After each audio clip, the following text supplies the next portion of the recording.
Bapak Ibu, tema yang saya bagikan adalah menang melalui krisis. Mungkin banyak orang berkata, wah ini kenapa ya topik khotbah terus saja mengenai krisis. Ya karena kita masih di krisis, supaya kita betul-betul saudaraku memahami kehendak Tuhan, rencana Tuhan dalam masa pandemi ini. Ya, jangan sampai kita menjadi umat yang kalah. Jangan sampai kita merasa jadi jenuh, jangan sampai kita menyerah. Sebab Tuhan mau kita menjadi pemenang-pemenang.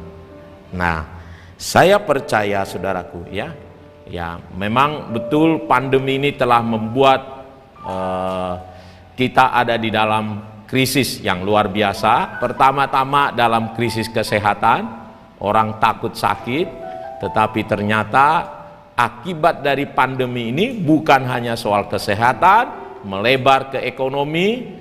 Ya, sekarang dunia ini dihantui ketakutan akan krisis ekonomi yang luar biasa.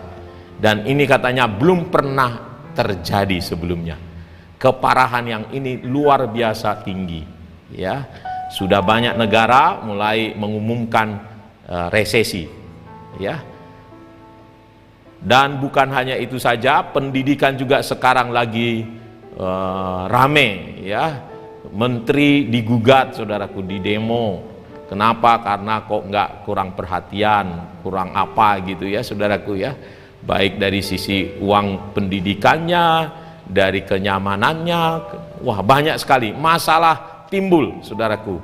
Di sosial ada lagi saudaraku ya, karena kita nggak dilarang kita bertemu, berkumpul bersama-sama, menimbulkan banyak masalah, dan budaya kita tidak berjalan. Ya, ada pernikahan harus mengadakan adat istiadat jadi tidak lagi. Ada adat istiadat kalau meninggal atau menikah atau apa saja saudaraku sekarang jadi ditiadakan. Semua terdampak luar biasa. Ya.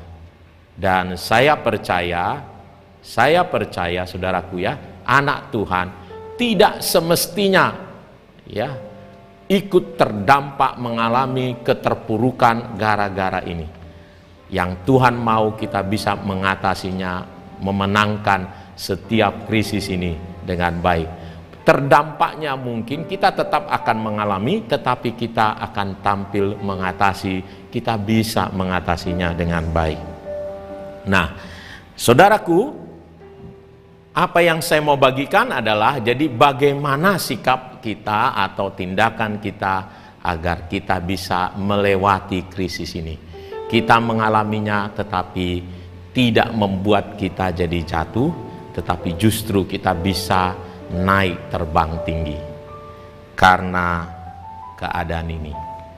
Nah, saudaraku, Alkitab kita adalah buku manual book yang luar biasa yang disediakan oleh Tuhan untuk kita bisa tahu apa yang harus kita kerjakan.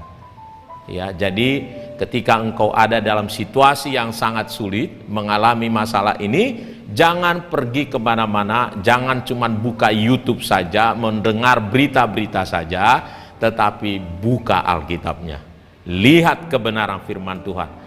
2 Timotius 3 ayat 16 berkata, Alkitab kita itu bermanfaat untuk mengajar, selain menyatakan kesalahan, memperbaiki kelakuan, juga untuk mendidik orang dalam kebenaran.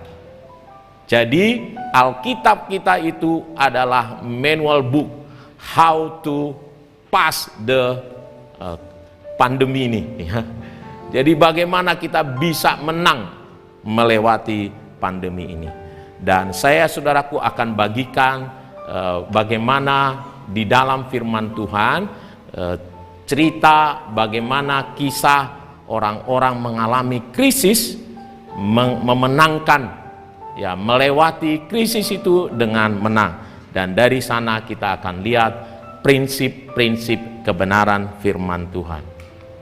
Nah, yang pertama adalah saudaraku, apa yang disampaikan oleh Habakuk, saudaraku ya. Prinsip pertama untuk kita bisa menang, kita bisa lihat dari cerita Habakuk ini, saudaraku. Habakuk 3 ayat 17 sampai 19 Saya bacakan untuk kita semuanya.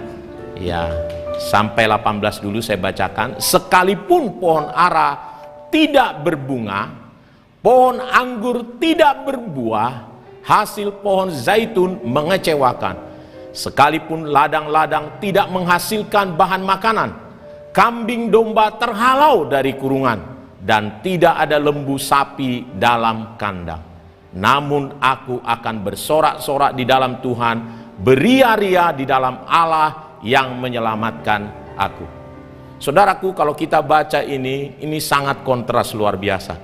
Ya, bagaimana mungkin ya pohon ara tidak berbunga, pohon anggur tidak berbuah, hasil pohon zaitun mengecewakan, sekalipun ladang-ladang tidak menghasilkan bahan makanan, kambing domba terhalau dari kurungan, dan tidak ada lembu sapi dalam kandang.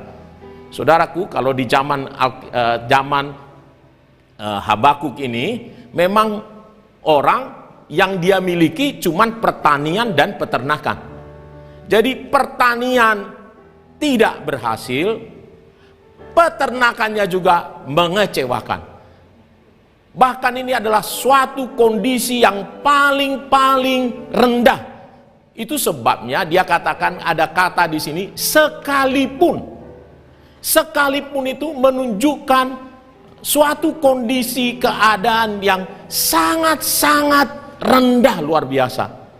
Tetapi dia berkata, namun aku, kata namun ada kata kontras.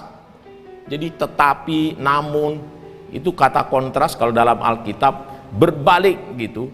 Dia katakan, namun aku akan bersorak-sorak di dalam Tuhan dan beria-ria di dalam Tuhan.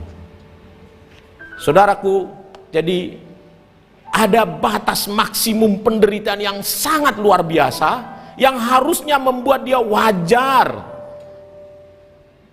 berpikiran negatif, mengeluh, wajar gitu. Tetapi dia katakan, aku akan bersorak-sorai. Wow, itu luar biasa. Prinsip apa, saudaraku? Jadi saya berkata, saya lihat di sini nih, prinsipnya ini adalah dia tetap bersukacita menyembah Tuhan, beria-ria karena dia punya penyelamat. Nah, saudaraku, kita akan lihat ayat selanjutnya, ayat 19, 18, 19 ini. Di sini kelihatan, saudaraku ya, saya ambil dari Alkitab terjemahan Message, saudaraku ya.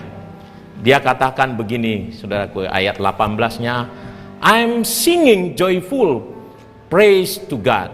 Nah, di sini nih kata-kata yang luar biasa. I'm turning cartwheels of joy to my Savior God. Counting of God's rule to prevail.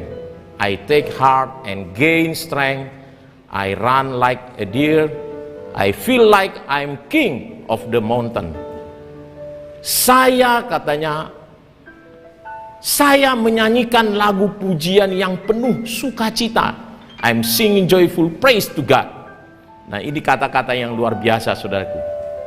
I'm turning cartwheels of joy. Saya membalikkan roda kebahagiaan kepada Tuhan, juru selamat saya. Dia membalikkan roda kebahagiaannya, katanya. Bukan kepada tadi materi, keadaan ini yang jadi susah, saudaraku. Tetapi roda kebahagiaan itu arahnya bukan ke sana. Tapi roda kebahagiaannya adalah kepada Tuhan, karena Ia adalah penyelamat. Lalu dia katakan kalau ayat 19, counting of God's rules, jadi kira-kira ini apa namanya ya, mengandalkan aturan Tuhan untuk menang.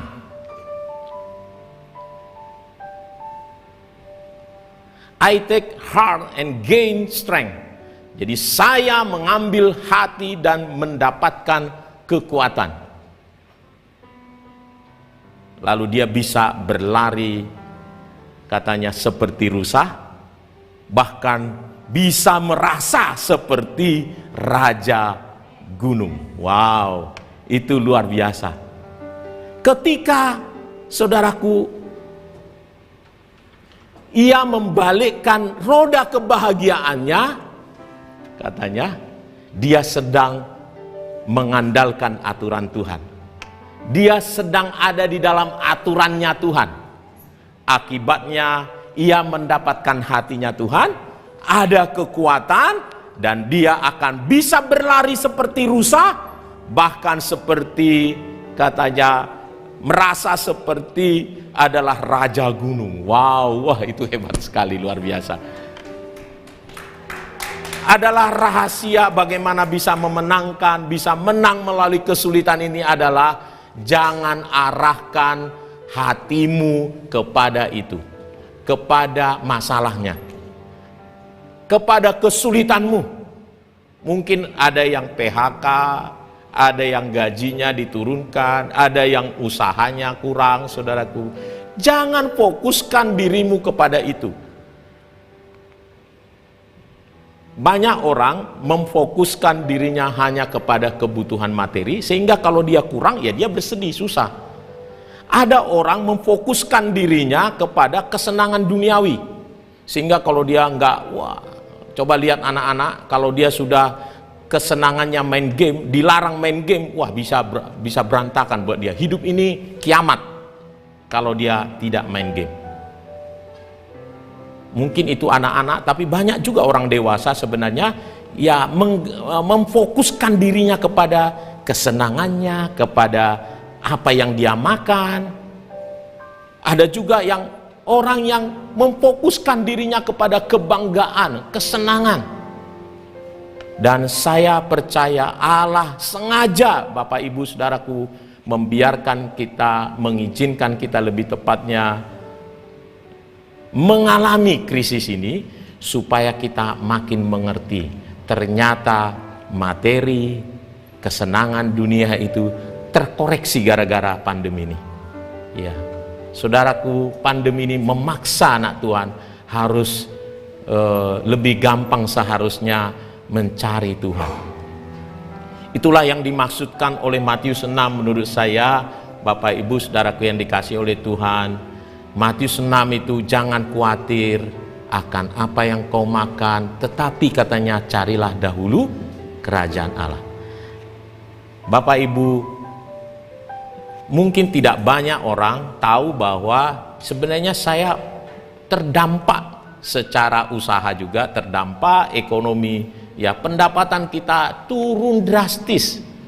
Tetapi saya tetap bersukacita di dalam Tuhan. Saya tetap bisa memberi, saya tetap bersukacita. Kenapa? Karena saya paham, oh iya betul, karena sukacita bukan di hal-hal yang begitu, tapi sukacita kita adalah saya anak Tuhan, saya punya Tuhan yang luar biasa. Tujuan hidup saya, hobi saya adalah menyenangkan hati Tuhan. Itu sebabnya saya tidak terlalu terpengaruh dengan keadaan ekonomi yang luar biasa susahnya. Mari Bapak Ibu, arahkan hatimu kepada sukacita karena engkau memiliki Allah yang besar, Allah yang luar biasa. Arahkan. Ini poin yang pertama, saudaraku. Kita lihat dari cerita Habakuk. Ini prinsip yang pertama. Pak Pendeta enak aja ngomongnya, kami makan besok udah nggak pikir apa-apa. Tenang, prinsip pertama dulu ya. Tenang dulu. Karena Tuhan berkata di situ kan, kalau Matius itu, Allah tahu kebutuhan kita. Tidak mungkin dia tidak membiarkan kita. Ini adalah God's rule, jadi aturannya Tuhan. Pertama, jangan taruh sukacitamu, jangan taruh fokus kebahagiaanmu adalah kalau ada uang, ada makanan, kalau kamu bisa kemana-mana, bisa jalan-jalan, atau bisa menjalankan hobi dengan bagus, atau kalau kamu dihargai, atau hebat, atau apa. Bukan itu. Yang Tuhan mau adalah Allah dipermuliakan dalam hidupmu. Ini poin yang pertama, saudaraku. Yang kedua adalah cerita tentang Ishak. Ya, di zaman Abraham, bapaknya Ishak, ternyata banyak terjadi kelaparan. Tetapi ada satu dicatat, saudaraku, ya. Di Kejadian 26, saya ambil dari ayat 1 dan langsung loncat ke ayat 12-nya, ya. Maka timbullah kelaparan di negeri itu. Ini bukan kelaparan yang pertama yang telah terjadi dalam zaman Abraham. Sebab itu Ishak pergi ke Gerar kepada Abimelekh, raja orang Filistin. Sebelumnya dia berencana untuk pergi ke Mesir. Tetapi Tuhan berkata kepada dia, jangan pergi ke Mesir, tetaplah tinggal di negeri ini. Aku akan memberkati engkau. Lalu dia tinggal di situ, tetap, lalu dia pilihlah Gerar, pergilah dia ke Gerar. Ya, jadi suasananya adalah terjadi kelaparan hebat. Kenapa? Kalau terjadi kelaparan berarti musim kering. Musim kering yang sangat panjang. Tetapi apa yang dilakukan oleh Ishak setelah dia dikasih tanah, oke, kamu tinggal di sini, lalu Tuhan berkata, kamu tinggal di sini, aku akan memberkati engkau. Ayat 12-nya berkata, maka menaburlah Ishak di tanah itu maka menaburlah Ishak di tanah itu, dan dalam tahun itu juga ia mendapat hasil 100 kali lipat, sebab ia diberkati Tuhan. Saudaraku, poin yang kedua adalah menabur. Menaburlah, ya, karena engkau orang diberkati oleh Tuhan. Ya, saya lihat di sini, meskipun itu kayak aneh gitu. Bagaimana dia menabur benih padahal musim kering? Bagaimana dia bisa begitu? Tetapi Alkitab berkata, engkau adalah orang yang diberkati. Karena orang yang diberkati Tuhan itu tidak tergantung pada musim. Mau musim paceklik, mau musim pandemi, mau musim apapun, engkau orang yang diberkati. Tetaplah menabur supaya ada God's rule-nya jalan, karena nanti ada hukum tabur tuai. Tapi banyak orang tidak mengerti. Dia pikir, Tuhan mengerti kok ini, kalau rezeki saya seret, ya saya tidak menabur gitu. Ini kalau soal memberi. Menabur itu banyak, bukan soal memberi saja, ya, nanti maksudnya. Nah, tetapi kita lihat prinsip di sini adalah dia tetap menabur. Ada yang harus dikerjakan. Dia harus mengerjakan apa yang bisa dikerjakan. Kenapa tadi? Dia mengerti sekali, aku orang diberkati oleh Tuhan.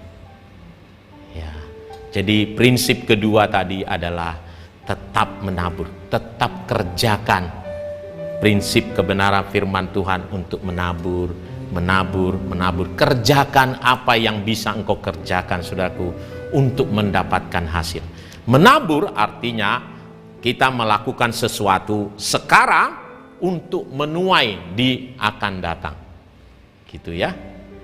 Untuk mendapatkan hasil, kita harus menabur benih. Nah, Galatia 6 ayat 7-10 menggambarkan hukum tabur tuai. Ya. Galatia 6 ayat 7-nya berkata begini, jangan sesat, Allah tidak membiarkan dirinya dipermainkan, karena apa yang ditabur orang, itu juga yang akan dituainya. Jadi kalau kita ingin mendapatkan hasil di masa yang sukar, ya kita tetap harus menabur. Menabur yang baik untuk mendapatkan yang baik. Itu hukumnya. Nah, barang siapa menabur, ayat 8, menabur dalam dagingnya, ia akan menuai kebinasaan. Tetapi barang siapa menabur dalam roh, ia akan menuai hidup yang kekal dari roh itu. jangan buat kedagingan, karena kita akan mendapatkan yang kedagingan. Jangan kita, ayat 9, jangan jemu-jemu berbuat baik. Ya, artinya terus menerus. Itu orang yang diberkati itu, dia terus saja. Ya, itu sebabnya ya saya lakukan kebenaran firman Tuhan ini. Setiap GKKD peduli, mau berapa kali dibagikan, setiap kali ya saya ikut di sana, saudaraku. Ya, bukan karena saya kelebihan uang, bukan. Nah, jangan jemu-jemu berbuat baik. Nah, ayat 10, karena itu selama masih ada kesempatan bagi kita, marilah kita berbuat baik kepada semua orang, tetapi terutama kepada kawan-kawan seiman. Ada hukum tabur tuai, dan kalau kita ingin melihat kemenangan, kita memang harus ada perjuangannya. Nah, gitu ya. Jadi banyak anak Tuhan saya lihat, dia percaya nomor satu, lalu dia gugat, Tuhan kenapa kok nggak ada ya hasil dari keyakinan saya. Padahal dia harus berbuat sesuatu. Dia harus menabur. Menabur tadi saya katakan bukan hanya soal memberi, ya. Masa sekarang masa susah, ya apa yang bisa kita lakukan saudaraku? Mungkin belajar. Belajar itu juga benih untuk kita bisa dapatkan hasil di masa yang akan datang. Ya, ketika sekarang misalnya kita lagi susah-susahnya, waktu banyak juga, ya kita belajar, banyak belajar. Ya, saya banyak belajar, ya. Di teknologi mulai saya belajar saudaraku. Kemarin saya berhasil, saya sudah bisa ngedit video. Wow, luar biasa. Iya. Jadi saya baca cuman dari Google saja. Karena meminta orang mengajari agak susah juga ternyata ya. Nah, ya. Jadi saya bisa paham ketika orang misalnya minta ajar sama saya, gini, kita kadang emosian. Jadi saya iya ya, kalau saya tanya sama orang ya susah juga ya. Tapi saya jadi bisa, kemarin berhasil saya mengedit foto, mengedit video, saudaraku, acara parenting TK ya. Wow, saya berhasil. Saya bisa delete, saya bisa kurangi, ya. Wow, luar biasa. Ya, puji Tuhan. Mari kita pakai waktu-waktu untuk belajar, dan itu adalah benih untuk kita bisa dapatkan hasilnya di masa yang akan datang. Bukan hanya tadi sekedar kita memberi kepada orang, karena memang Alkitab berkata barang siapa memberi akan menerima. Nah, yang ketiga adalah just do it nih sebenarnya ya. Jadi pelaku. Ya, ini ceritanya saya ambil di Perjanjian Baru. Pada waktu ada seorang yang buat pesta pernikahan, mereka kekurangan krisis anggur. Ya, puji Tuhan mereka mengundang Yesus. Sebenarnya Yesus belum pernah mengadakan mukjizat di depan banyak orang. Dan itu adalah yang pertama kali dia mengadakan mukjizat. Ya.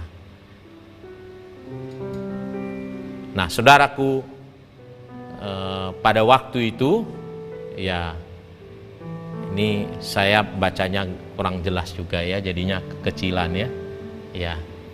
Di situ ada 6 tampayan, balik ya, yang dipersiapkan untuk pembasuhan menurut adat orang Yahudi. Masing-masing hanya 2-3 buyung, jadi sedikit aja. Lalu kata Yesus berkata kepada pelayan-pelayan itu, isilah tempayan-tempayan itu penuh dengan air, dan mereka pun mengisinya sampai penuh. Lalu kata Yesus kepada mereka, sekarang cedoklah dan bawalah kepada pemimpin pesta. Lalu mereka pun membawanya.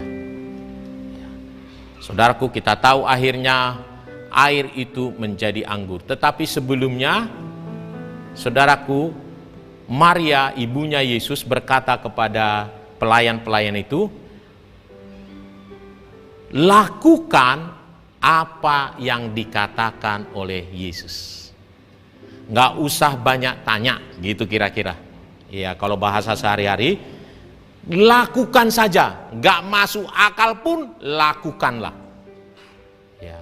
Sebenarnya bahaya sekali, saudaraku. Bayangkan tempat pembasuhan, kalau tempat pembasuhan untuk dikasih jadi tempat minum. Iya. Pernah dengar cerita, saudaraku, tempat koboan, ya, dikira tempat minum, ya kan? Nah, itu aja sudah. Tetapi inilah yang terjadi. Bayangkan tempat pembasuhan menjadi tempat minuman. Itu tidak mungkin. Mereka kekurangan. Tetapi karena sudah diingatkan, just do it. Kerjakan saja. Tidak masuk akal, kerjakan saja. Dan apa yang terjadi, betul-betul memang air itu menjadi anggur. Jadi prinsip di sini, tetaplah jadi pelaku firman. Nah, persoalan banyak anak Tuhan adalah dia selalu memainkan logikanya. Ya, tetapi kan saya kan lagi begini, tapi kan. Nah, kalau ditunjukkan, oh saya kesaksian begini, ya itu Bapak kan pendeta. Ya beda sama kita. Selalu ada alasan. Ya, padahal di dalam firman Tuhan itu, ya just do it. Saudaraku, Lukas 6 ayat 46 berkata begini ya, dan ini sangat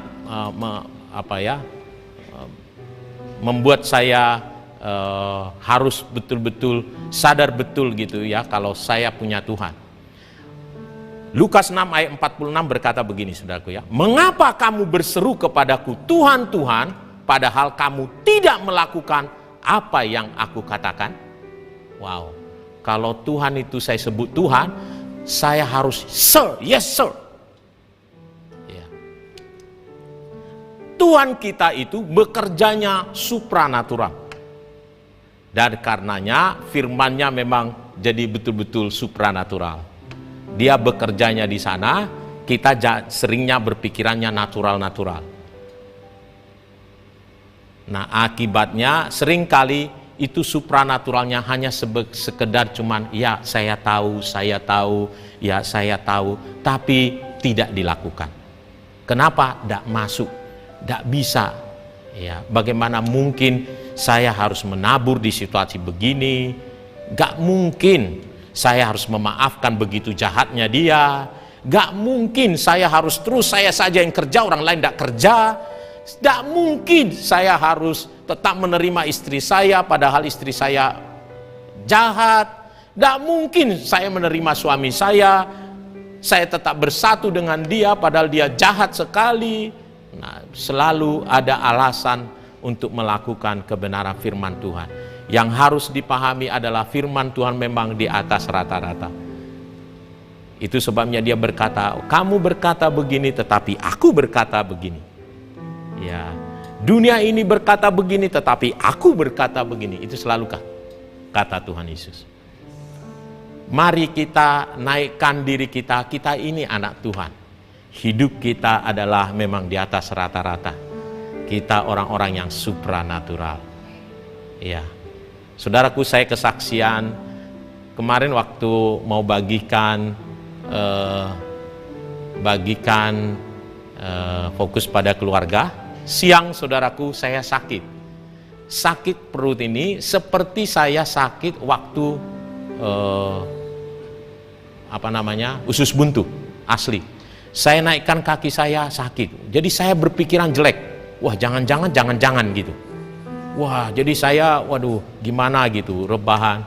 Jadi sampai 5:30, ya, saya masih sakit. Saya tiduran. Lalu saya bilanglah sama istri saya, nanti mami saja yang bagikan firman-Nya. Ya, jadi saya nggak bisa. Jadi bergerak sakit, saudaraku ya. Sebelah sini nih. Tetapi firman Tuhan berkata pada saya, nah itu karena saya mempersiapkan ini, kamu ini bukan orang-orang yang natural, tapi supranatural. Ya, jadi saya bilanglah kepada Tuhan, saya berdoalah pada Tuhan, ya Tuhan, saya sembuh dalam nama Yesus. Saya, karena istri saya enggak, papi aja tetap yang bagikan gitu ya. Dia nggak tahu betapa sakitnya. Ya, ya. Jadi saya bilang, Tuhan, saya harus sembuh. Saya sembuh dalam nama Yesus. Saya sembuh dalam nama Yesus. Lalu saya bertindak, saya bangun, saya mandi. Sakit, saudaraku. Tapi puji Tuhan, habis mandi, saya sehat. Wow, luar biasa. Dan itu meneguhkan saya. Wow, betul, kita harus just do it. Kerjakan. Nah, banyak kan orang kan mengikuti naturalnya tadi ya, alamiahnya. Kita harus bangkit. Kalau itu benar, saudaraku. Ya, kecuali jangan kita buat-buat ya. Tapi saya lihat memang, wah, saya ini anak Tuhan, saya harus begini. Firman-Nya ini berbicara bagi saya, dan saya katakan, saya harus bangun, saya harus sehat. Bagi Tuhan tidak ada yang sukar, nggak ada artinya ini. Jangan saya ditakuti, jangan-jangan masih masalah ini, perut saya habis operasinya atau apa gitu. Saya bangun, masih sakit, benar saudaraku. Saya mandi, wah, dalam nama Yesus, saya sembuh gitu. Bicara saya terus itu. Dan mujizat Tuhan terjadi, saudaraku. Dan saya nikmati, sampai sekarang nggak ada rasa sakitnya lagi. Saya langsung cerita sama istri saya, keluar dari kamar mandi, Tuhan, puji Tuhan, saya sudah sembuh. Wow. Mari Bapak Ibu, nikmatilah kemenangan dalam masa-masa sulit ini. Allah kita, Allah yang supranatural. Caranya tadi adalah, yang pertama, balikkan saudaraku, ya, balikkan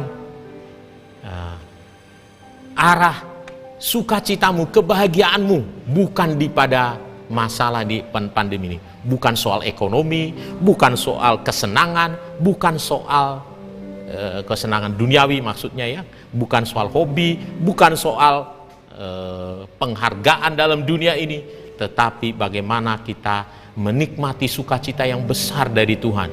Dia Allah kita, Allah yang luar biasa baik, yang sudah menyelamatkan kita. Arahkan kebahagiaanmu karena memiliki Tuhan kita yang besar itu.